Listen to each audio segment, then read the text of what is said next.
You'd be forgiven for thinking that this is a home in Japan. This small piece of Japanese culture is right here in Ottawa, only minutes away from Mooney's Bay. Camellia Teas is Rebecca Craig's business. It is also her private home. Here, she passes on the traditional teachings that she received during her 7-year stay in Japan.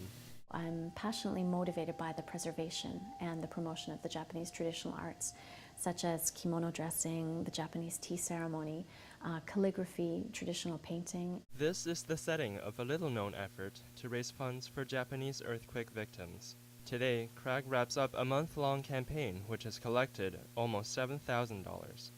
She says about half of this comes from her entire salary for the month of March.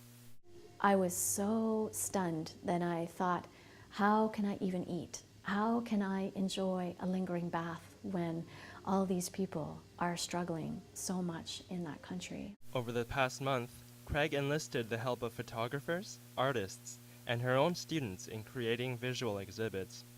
This is all in hopes of offering an escape from the devastation and to remind visitors of the beauty of Japan. It's meant eating out less. It's meant maybe deferring the payment of some of the bills and calling our utilities company and saying, can we wait a few more weeks, and things like that. But it's surprising what you can manage to do if you set your mind to it. Craig says that while she's grateful for the support she's been given so far, it will be quite some time before Japan is able to recover from this recent disaster. For Canadians, the real test of generosity will be in the months to come. David Ian, CJTV News, Ottawa.